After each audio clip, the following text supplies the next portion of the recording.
Hello, welcome back to കത്തു സ്പേസി ബുള്ളറ്റ്. ന്യൂ SCERT ചലഞ്ചിലെ 8ാമത്തെ ദിവസത്തെ എക്സാമാണ് ഇന്ന് നടക്കാൻ പോകുന്നത്. അപ്പോൾ എല്ലാവരും ചാപ്റ്റേഴ്സ് വായിച്ചിട്ടുണ്ടാവും, പഠിച്ചിട്ടുണ്ടാവും എന്നൊക്കെ വിചാരിക്കുകയാണ്. ഇന്നും 20 ചോദ്യങ്ങളാണ്. നിങ്ങൾക്ക് കിട്ടിയ മാർക്കുകൾ കമൻറ്റ് ചെയ്യാൻ മറക്കല്ലേ. പിന്നെ ഈ വീഡിയോസ് നിങ്ങൾക്ക് ഉപകാരപ്പെടുന്നുണ്ടെങ്കിൽ തീർച്ചയായിട്ടും ലൈക്ക് ചെയ്യുക, ഷെയർ ചെയ്യുക, സബ്സ്ക്രൈബ് ചെയ്യുക. സബ്സ്ക്രൈബിന് തൊട്ടടുത്തുള്ള ബെല്ലൈക്കൺ കൂടി ക്ലിക്ക് ചെയ്താൽ ഞാനിടുന്ന വീഡിയോസ് അതേസമയം തന്നെ നിങ്ങൾക്ക് നോട്ടിഫിക്കേഷനിലൂടെ ലഭിക്കും. അപ്പോൾ നമുക്ക് വേഗം എക്സാമിലേക്ക് പോകാം. ഒന്നാമത്തെ ചോദ്യം, തെറ്റായ പ്രസ്താവന ഏതാണ്? ഓപ്ഷൻ എ, രണ്ടാം ലോക മഹായുദ്ധത്തെ തുടർന്ന് ജപ്പാനിൽ ആറ്റം ബോംബ് വർഷിച്ചത് അമേരിക്കയായിരുന്നു. ബി, 1945 ആഗസ്റ്റ് 6 ജപ്പാനിലെ ഹിരോഷിമയിലും ആഗസ്റ്റ് 9 നാഗസാക്കിയിലും അമേരിക്ക അണുബോംബ് വർഷിച്ചു. സി, ഹിരോഷിമയിലെ ബോംബ് വർഷത്തിന്റെ ഫലമായി ഉണ്ടായ അണുവികിരണത്തിന്റെ ഇരയായി രക്താർബുദം ബാധിച്ച് മരണപ്പെട്ട ജാപ്പനീസ് ബാലികയാണ് Sadako Sasaki. Option D, 1950 October 25 Sadako ഈ ലോകത്തോട് വിട പറഞ്ഞത്. ഉത്തരം ഓപ്ഷൻ ഡി ആണ്. 1950 ഒക്ടോബർ 25 സഡാക്കോ മരിച്ചത്. എന്നാ മരിച്ചത്? 1955 ഒക്ടോബർ 25 ഓർത്തിരിക്കുക. അപ്പോൾ നമ്മുടെ സ്കൂളുകളിലൊക്കെ യുദ്ധവിരുദ്ധ റാലികളും എല്ലാം നടത്താറുണ്ട്. അപ്പൊ സഡാക്കോ കൊക്കുകളെ ഉണ്ടാക്കുന്നത് കണ്ടിട്ടുണ്ടാവും. അത് ഈ കുട്ടിയുടെ ഒരു ഓർമ്മയ്ക്ക് വേണ്ടിയിട്ടാണെന്ന് ഓർത്തിരിക്കുക കേട്ടോ. 1000 സഡാക്കോ കൊക്കുകൾ നിർമ്മിച്ചിട്ടുണ്ടെങ്കിൽ അസുഖത്തിൽ നിന്ന് മുക്തി നേടുന്ന കുട്ടിയുടെ ഫ്രണ്ട് പറഞ്ഞത് പ്രകാരം ഈ കുട്ടി രോഗാവസ്ഥയിൽ ഇരിക്കുമ്പോൾ 1000-ഓളം സഡാക്കോ കൊക്കുകൾ ഉണ്ടാക്കുകയാണ്. പക്ഷെ 644 എണ്ണം ഉണ്ടാക്കിയപ്പോഴേക്കും ആ കുട്ടി മരിച്ചു പോവുകയാണ് ചെയ്തത്. ഓക്കെ, അപ്പോൾ അതൊക്കെയാണ് അതിൻ്റെ ഒരു ചരിത്രം എന്ന് പറയണത്. കിട്ടിയല്ലോ. രണ്ടാമത്തെ ചോദ്യം, ശരിയായ പ്രസ്താവന ഏത്? 1, ലോകത്തിന്റെ ആദ്യത്തെ നോവൽ രചിക്കപ്പെട്ടത് ചൈനീസ് ഭാഷയിലാണ്. 2, ജപ്പാനിലെ പരമ്പരാഗത മതവിശ്വാസമാണ് ഷിൻഡോയിസം. 3, ജപ്പാനിലെ പരമ്പരാഗത വസ്ത്രമാണ് കിമോണോ. 4, ഉദയസൂര്യന്റെ നാടാണ് നോർവേ. ഇതിലേതൊക്കെയാണ് ശരിയായ പ്രസ്താവനകൾ?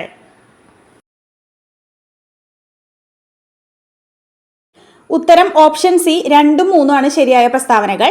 അപ്പോൾ ഒന്നാമത്തെ പ്രസ്താവന തെറ്റാണ്. ലോകത്തിലെ ആദ്യത്തെ നോവൽ രചിക്കപ്പെട്ടത് ചൈനീസ് ഭാഷയല്ല, ജാപ്പനീസ് ഭാഷയാണെന്ന് ഓർത്തിരിക്കുക. അതുപോലെ തന്നെ 4ാമത്തെ തെറ്റാണ്. ഉദയസൂര്യന്റെ നാട് നോർവേ അല്ല, ജപ്പാനാണ്. പാതിര സൂര്യന്റെ നാടാണ് നോർവേ. ശ്രദ്ധിക്കുക കേട്ടോ, ഇമ്പോർട്ടൻ്റ് ആണ്, ചോദിക്കാറുണ്ട്. 3rd ക്വസ്റ്റ്യൻ, ജപ്പാന്റെ ദേശീയ വിനോദം ഏത്? Option A, taekwondo. B, sumo ഗുസ്തി. C, boxing. ഡി, ബുഷ്കാശി.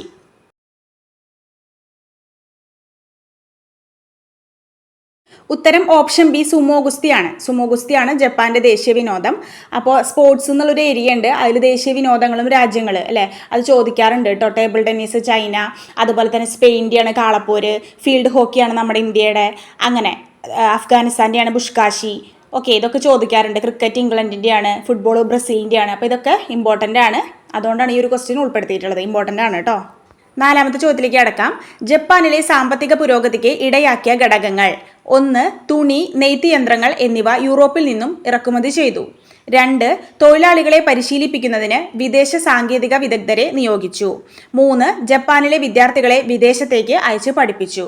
ഇതിലേതൊക്കെയാണ് ജപ്പാനിലെ സാമ്പത്തിക പുരോഗതിക്ക് ഇടയാക്കിയിട്ടുള്ള ഘടകങ്ങൾ? ഉത്തരം ഓപ്ഷൻ സി, 1, 2, 3. ഇതെല്ലാം ജപ്പാന്റെ സാമ്പത്തിക പുരോഗതിക്ക് ഇടയാക്കിയിട്ടുള്ള ഘടകങ്ങളാണ്. അപ്പോൾ തുണി, നെയ്ത്ത് യന്ത്രങ്ങൾ എന്നിവയൊക്കെ യൂറോപ്പിൽ നിന്നും ഇറക്കുമതി ചെയ്തു. നമ്മുടെ ജപ്പാനിലെ വിദ്യാർത്ഥികളെയൊക്കെ വിദേശത്തേക്ക് അയച്ച് പഠിപ്പിച്ചു. തൊഴിലാളികളെയൊക്കെ പരിശീലിപ്പിക്കാൻ വേണ്ടി വിദേശ സാങ്കേതിക വിദഗ്ധരെ നിയോഗിച്ചു. ഇതൊക്കെ കൊണ്ടാണ് ജപ്പാനിലെ ഇത്രയും സാമ്പത്തിക പുരോഗതിയൊക്കെ ഉണ്ടായത്. ഓക്കെ. 5ാമത്തെ ചോദ്യം, പ്രഭുക്കൾ യുദ്ധം ചെയ്യുന്നു, പുരോഹിതർ പ്രാർത്ഥിക്കുന്നു, സാധാരണക്കാർ നികുതി കൊടുക്കുന്നു. ഏത് വിപ്ലവവുമായി ബന്ധപ്പെട്ടിരിക്കുന്നു? ഓപ്ഷൻ എ, അമേരിക്കൻ വിപ്ലവം. ബി, ഫ്രഞ്ച് വിപ്ലവം. സി, ചൈനീസ് വിപ്ലവം.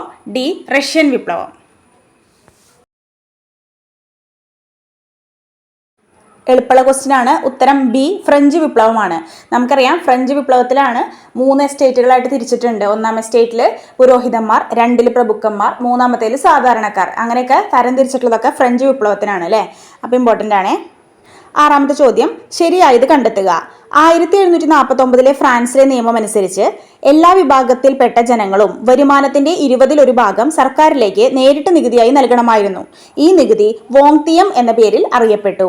ബി, പുരോഹിതനും പ്രഭുക്കളും രാജാവിന് ഒരു ചെറിയ തുക നൽകി വോങ്തിയം നികുതിയിൽ നിന്നും ഒഴിവായിരുന്നു. ഓപ്ഷൻ സി, എയും ബിയും ശരിയാണ്. ഓപ്ഷൻ ഡി, എയും ബിയും തെറ്റാണ്.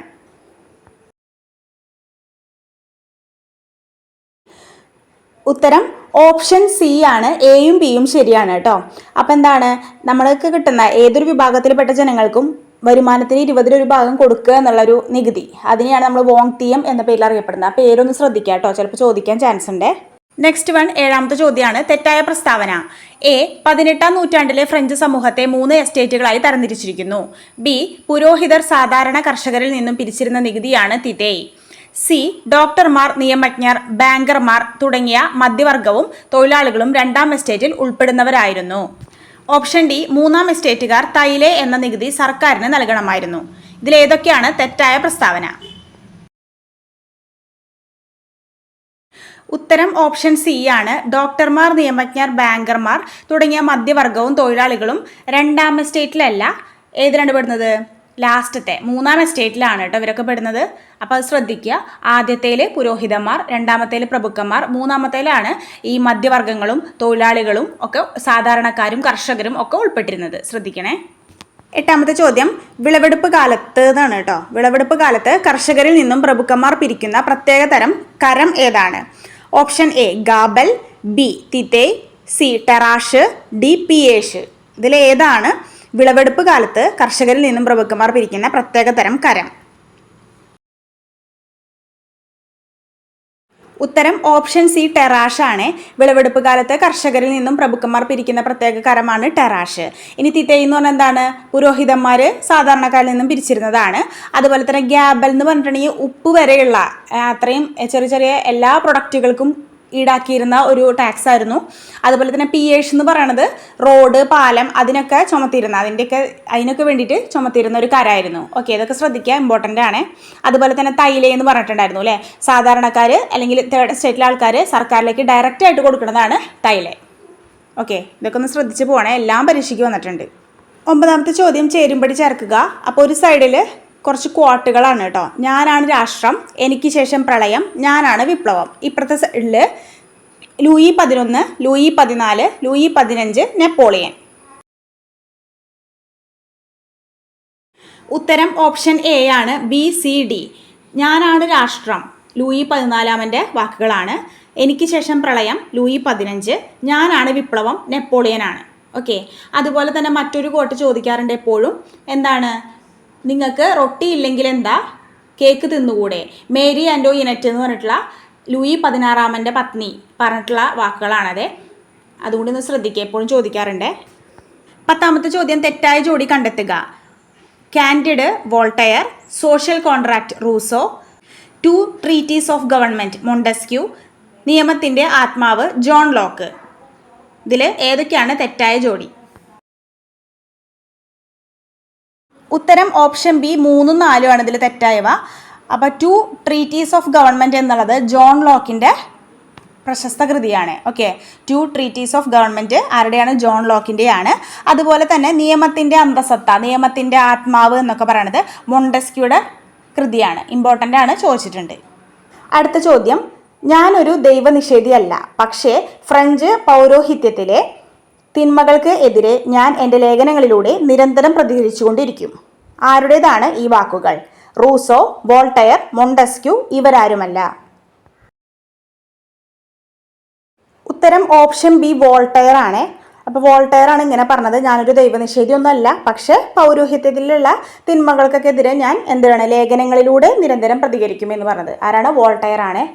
പ്രശസ്തമായിട്ടുള്ള ഫ്രഞ്ച് പ്രവാചകന്മാരിലൊക്കെ ഒരാളാണ് കേട്ടോ. അടുത്ത ക്വസ്റ്റ്യൻ, പ്രസ്താവനകൾ പരിശോധിക്കുക. 1, ഫ്രാൻസിലെ സാമ്പത്തിക സ്ഥിതി മെച്ചപ്പെടുത്തുന്നതിനായി പദ്ധതികൾ ആവിഷ്കരിച്ച ലൂയി 16ന്റെ ഉപദേഷ്ടാവായിരുന്നു ടർഗോ. 2, ടർഗോയെ മന്ത്രിസ്ഥാനത്ത് നിന്നും പിരിച്ചുവിട്ട ഫ്രഞ്ച് ഭരണാധികാരിയാണ് ലൂയി 16ാമൻ. അപ്പോൾ പ്രസ്താവന പരിശോധിച്ച് കറക്റ്റായിട്ടുള്ള ഉത്തരം പറയാം. ഉത്തരം ഓപ്ഷൻ ബി, 1ഉം 2ഉം ശരിയായ പ്രസ്താവനകളാണ്. ലൂയി 16ാമൻ്റെ ഉപദേഷ്ടാവായിരുന്നു ടർഗോ.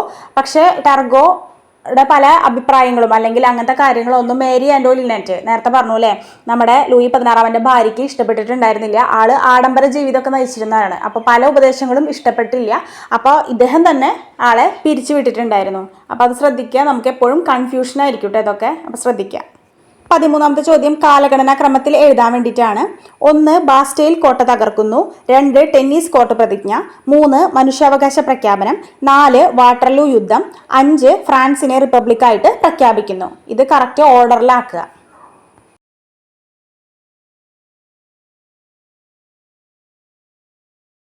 ഉത്തരം ഓപ്ഷൻ എ 2, 1, 3, 5, 4 ഇതാണ് യഥാർത്ഥ ക്രമം. ഓക്കെ, ഇനി നമുക്കത് ഡീറ്റെയിൽ ആയിട്ട് നോക്കിയാലോ. ടെന്നീസ് കോർട്ട് പ്രതിജ്ഞ നടക്കുന്നത് 1789 ജൂൺ 20 തീയതിയാണ്.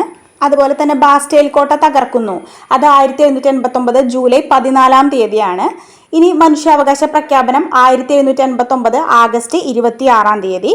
പിന്നെ ഫ്രാൻസിനെ റിപ്പബ്ലിക്കായിട്ട് പ്രഖ്യാപിക്കുന്നത് 1792 സെപ്റ്റംബർ 21.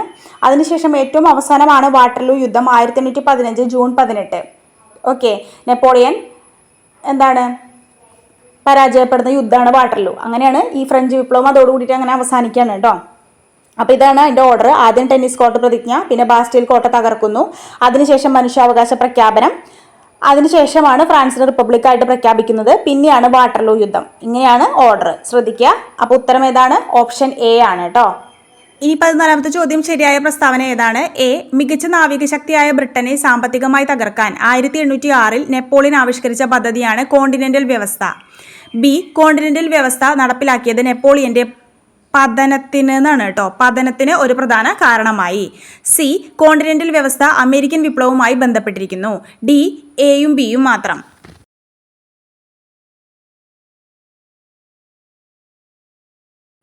ഉത്തരം ഓപ്ഷൻ ഡി ആണ്. എയും ബിയുമാണ് ശരിയായ പ്രസ്താവനകൾ. ഇനി കോണ്ടിനെന്റൽ വ്യവസ്ഥ എന്ന് പറയുമ്പോൾ അതേതാണ്? ഇപ്പം നമ്മൾ പറഞ്ഞു ഇത് ഫ്രഞ്ച് വിപ്ലവമാണ് അല്ലേ, ഫ്രഞ്ച് വിപ്ലവവുമായിട്ട് ബന്ധപ്പെട്ടിരിക്കുന്നത് തന്നെയാണ്. എന്നാൽ കോണ്ടിനെന്റൽ കോൺഫറൻസ് എന്ന് വരികയാണെങ്കിൽ അത് അമേരിക്കൻ വിപ്ലവവുമായിട്ട് ബന്ധപ്പെട്ടിരിക്കുന്നു. അപ്പം അങ്ങോട്ടും ഇങ്ങോട്ടും മാറാതെ ശ്രദ്ധിക്കുക. 15ാമത്തെ ചോദ്യം തെറ്റായ പ്രസ്താവന ഏത്? ഓപ്ഷൻ എ വടക്കേ അമേരിക്കയിലെ ഇംഗ്ലീഷ് കോളനികളുടെ എണ്ണം 13 ആണ്. ബി അമേരിക്കയിലെത്തിയ പ്യൂരിറ്റന്മാർ അറിയപ്പെട്ടത് തീർത്ഥാടക പിതാക്കന്മാർ എന്നാണ്.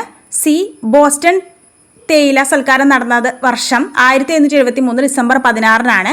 ഓപ്ഷൻ ഡി വ്യാപാര തുക ഉറപ്പിക്കുന്നതിനായി ബ്രിട്ടനും അമേരിക്കയും നടന്ന യുദ്ധമാണ് സപ്തവത്സര യുദ്ധം. ഉത്തരം ഓപ്ഷൻ ഡി ആണ്. ബ്രിട്ടനും അമേരിക്കയും തമ്മിലല്ല, ബ്രിട്ടനും ഫ്രാൻസും തമ്മിൽ നടന്ന യുദ്ധമാണ് സപ്തവത്സര യുദ്ധം എന്ന് അറിയപ്പെടുന്നത്. ഓക്കെ, ശ്രദ്ധിക്കുക കേട്ടോ. അടുത്ത ചോദ്യം 20ാം നൂറ്റാണ്ടിന്റെ തുടക്കത്തിലുള്ള റഷ്യയുടെ അവസ്ഥയെക്കുറിച്ച് പ്രതിപാദിക്കുന്ന അമ്മ എന്ന നോവൽ രചിച്ചത് ആരാണ്? A John read, B Sergei Eisenstein, C Maxim Gorky, D John Locke.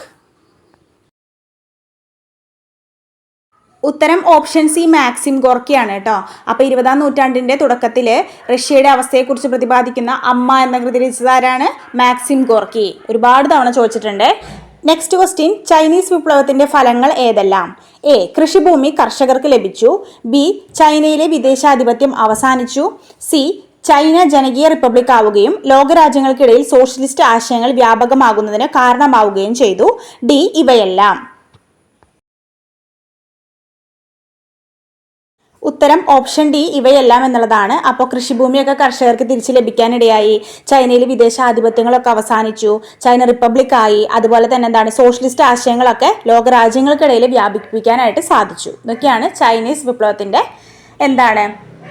ഫലങ്ങൾ. 18ാമത്തെ ചോദ്യം തെറ്റായ പ്രസ്താവന ഏതാണ്? എ ബ്രിട്ടനും ചൈനയും തമ്മിലുണ്ടായ യുദ്ധങ്ങൾ അറിയപ്പെട്ടത് കറുപ്പ് യുദ്ധം എന്നാണ്. ബി കറുപ്പ് യുദ്ധത്തിൽ ബ്രിട്ടൻ പരാജയപ്പെട്ടു. സി ചൈനയിലെ പ്രധാന തുറമുഖങ്ങൾ വിദേശ വ്യാപാരത്തിന് തുറന്നുകൊടുത്ത ഉടമ്പടി അറിയപ്പെടുന്നത് നാങ്കിങ് ഉടമ്പടി എന്നാണ്. ഓപ്ഷൻ ഡി ഇവയൊന്നുമല്ല. ഉത്തരം ഓപ്ഷൻ ബി കറുപ്പ് യുദ്ധത്തിൽ ബ്രിട്ടൻ പരാജയപ്പെട്ടു എന്നുള്ളതാണ്. അതാണ് ഇവിടെ തെറ്റായ പ്രസ്താവന. കറുപ്പ് യുദ്ധത്തിൽ ബ്രിട്ടൻ അല്ല, ചൈനയാണ് പരാജയപ്പെടുന്നത്. ഓക്കെ, അടുത്ത ചോദ്യം ചേരുംപടി ചേർക്കുക. ഒരു ഭാഗത്ത് മാസ്, വൈദ്യുത പ്രവാഹം, താപനില, പ്രകാശ തീവ്രത. ഓപ്പോസിറ്റ് സൈഡിൽ ആംബിയർ, കാൻഡല, കെൽവിൻ, കിലോഗ്രാം.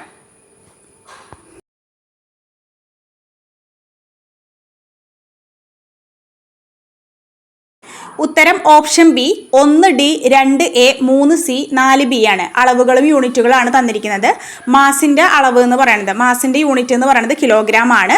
വൈദ്യുത പ്രവാഹം ആംബിയർ ആണ്. താപനില കെൽവിൻ ആണ്. പ്രകാശ തീവ്രത കാൻഡലയാണ്. അപ്പോൾ ഓപ്ഷൻ ബി ആണ് ആൻസർ. നെക്സ്റ്റ് ക്വസ്റ്റ്യൻ തെറ്റായത് ഏതാണ്? ഒന്ന്, സാന്ദ്രത ഈക്വൽ ടു മാസ് ഇൻറ്റു വ്യാപ്തം. രണ്ടാമത്തെ, വ്യാപ്തം ഈക്വൽ ടു നീളം ഇൻറ്റു വീതി ഇൻറ്റു ഉയരം. ഇനി മൂന്നാമത്തെ, സാന്ദ്രത സമം മാസം ഹരണം വ്യാപ്തം. ഇനി മാസിൻ്റെ യൂണിറ്റ് കിലോഗ്രാം ആണ്. ഇതിലേതാണ് തെറ്റായത്? ഉത്തരം ഓപ്ഷൻ സി ആണ്. 1ഉം 4ഉം ആണ് ഇതിൽ തെറ്റായിട്ടുള്ളത്.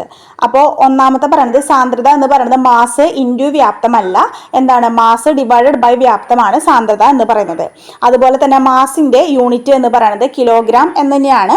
പക്ഷേ കിലോഗ്രാം എന്ന് എഴുതുമ്പോൾ രണ്ടും സ്മോൾ ലെറ്ററിൽ വേണം എഴുതാൻ. അതുവരെ നമ്മൾ ഈ ഒരു അളവുകളും യൂണിറ്റുകളും എന്ന ചാപ്റ്ററിൽ പഠിക്കണം കേട്ടോ.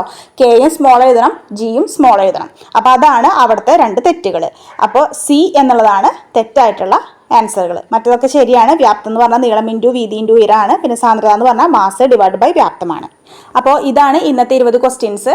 അപ്പോൾ നിങ്ങൾക്ക് പരീക്ഷയൊക്കെ എഴുതിയിട്ടുണ്ടാവുമെന്ന് വിചാരിക്കുന്നു. നിങ്ങൾക്ക് കിട്ടിയിട്ടുള്ള മാർക്ക് തീർച്ചയായിട്ടും കമൻറ്റ് ചെയ്യുക. കമൻറ്റുകളൊക്കെ കുറവാണ്. പരീക്ഷകൾ എഴുതുന്നവരുടെ എണ്ണവും കുറഞ്ഞുകൊണ്ടിരിക്കുകയാണ്. ഇങ്ങനെ പോയിട്ടുണ്ടെങ്കിൽ നമ്മളുടെ മിഷൻ സക്സസ് ആവില്ല കേട്ടോ. അപ്പോൾ അടുത്ത ക്ലാസ്സിൽ വീണ്ടും കാണാം. താങ്ക്